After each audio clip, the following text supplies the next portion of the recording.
진단에 앞서서 몇 가지 좀 질문을 더 보충드리겠습니다. 네. 지금 이제 기침하고 재채기하고 그럴 때 소변 나온다고 말씀하셨고요. 네. 뭐 등산하거나 그럴 때 이제 주로 하산할 때도 소변. 네, 그랬었죠. 무거운 걸 든다든가 아니면 뭐 줄넘기 같은 거 해보신 네, 적 있으세요? 줄넘기가 근데 좀 곤란했어요. 그 다음에 소변을 좀 자주 보거나 급하거나 그래서 화장실 빨리 가야 되거나 그런 경우가 있으신가요? 그렇게 마려우면 얼른 가야지 이렇게 걸으려면은 이제 네. 소변이 마려우니까 놓아야 되죠. 급한 느낌 있을 때가 있으십니까? 예, 예. 그리고 혹시 당뇨나 무슨 다른 병 같은 건 있으신가 모르겠습니다. 뭐 당뇨는 그렇게 높진 않은데 얼마 전에 건강진단 받았는데 당뇨 수치가 좀 높다고 조심하라는 의사 선생님 얘기가 있었어요. 예. 그러니까 당뇨도 오래되고 잘 조절 안 하면 배뇨장애를 일으킬 수가 있는데요. 일단 환자분 같은 경우는 이제 복압성 요실금입니다. 복압성. 네, 복압성. 복압성. 배 압력이 올라갈 때 요도를 통해서 소변이 흐른다. 그래서 저희가 복압성 요실금이라고 얘기를 합니다. 되게 이제 기침하고 재채기하고 뭐 그럴 때 소변 나오는 거죠. 그 원인으로는 되게 좀 전에 말씀하셨던 것과 마찬가지로 소변 방광을 지지하고 있는 골반 근육이 약해지는데 그것은 되게 임신과 출산이 큰 원인이 되겠고요. 네. 나이가 드시면서 여성 호르몬이 감소가 되면은 그것 때문에 요도 기능이 떨어지게 됩니다. 또한 이제 비만 같은 경우에는 체중이 늘기 때문에 복압이 올라가고 그 압력이 자꾸 방광과 자궁에 미쳐서 방광도 처지게 되고 기능이 떨어지게 되는 거죠. 그래서 보통은 기침하고 재채기할 때 소변 나오는 경우가 많은데 심해지면은 심지어는 걸어 다니거나 이럴 때도 소변이 흐르게 되는 것이죠. 그것을 저희가 복압성 요실금이라고 얘기를 합니다. 뭐 경우에 따라서는 이제 그 물 흐르는 소리만 들어도 그 가고 싶은 생각이 드시는 분들이 계신다고 하던데요. 예, 그렇습니다. 아이, 말도 안 돼요. 아무리 무슨 수도꼭지도 아니고 물 흐르는 소리 듣고 소변이 마려. 그거는 아닌 것 같은데. 이때요. 그래요? 제 얘기는 아니고요. 하여튼. 물만 흘러도. 그렇죠. 네.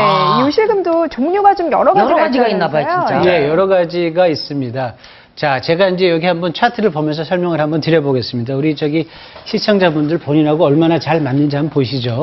예. 자, 우리 재채기 할 때 평소에 갑자기 소변이 울컥하고 셉니다. 네. 이제 뭐 아까 말씀드린 복압성 요실금 이제 이런 증상이 있고요. 자, 두 번째 한번 볼까요? 자, 갑자기 소변이 마렵습니다. 화장실 가다가 문고리 잡고 막 지리고 말이죠. 아유. 이런 경우 있죠. 급박성 요실금이죠. 뭐 어떻게 여성분들 이런 경우 많죠. 네. 세 번째 한번 보죠. 세 번째는 자, 소변 잘 봤습니다. 특히 남자분들 잘 보고 해서 이제 잘 갈면 바지 입고서 한 바퀴 걷는데 쭈르르 하고 속옷 적습니다. 냄새나고 창피하죠. 그래서 이제 외출 가셨다가 그냥 다시 집에 들어오시기도 하고요. 자, 이런 경우 절박성 요실금 또 전립선 비대증이 있어도 그럴 수 있고요. 자, 네 번째.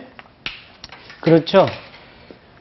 찬물에 손만 담궈도 옆에서 누가 수도꼭지만 들어도 소변이 마려워요. 실제 막 싸기도 합니다.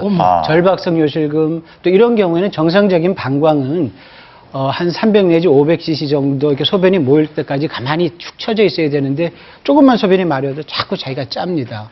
뭐 이런 경우 있을 수도 있고 우리 요즘 뇌졸중 많죠. 네. 뇌졸중이 있거나 뇌질환이 있어도 이런 증상이 나타나고 이런 분들은 일부러 물 많이 못 먹습니다. 겁이 나서 밤에 제대로 못 주무시죠.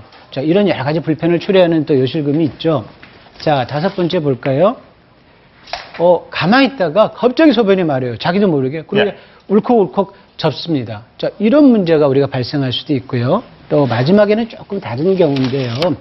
전립선 수술 같은 걸 한 후에 실질적으로 해부학적으로 문제가 있어서 조금씩 이제 소변이 새는 경우 보시는 바처럼 요실금이 굉장히 다양한 원인에 의해서 굉장히 다양한 종류가 있습니다. 네, 그러니까 절박성 요실금의 경우가 2, 3, 4번이었고 저희가 1번 같은 경우는 기침이나 재채기 할 때 소변이 나오는 경우는 복압성, 이제 좀 누르는 그런 느낌이 있는 그런 요실금이었죠. 저희가 좀 그 글씨 표현이 잘못됐는데 양해 부탁드립니다.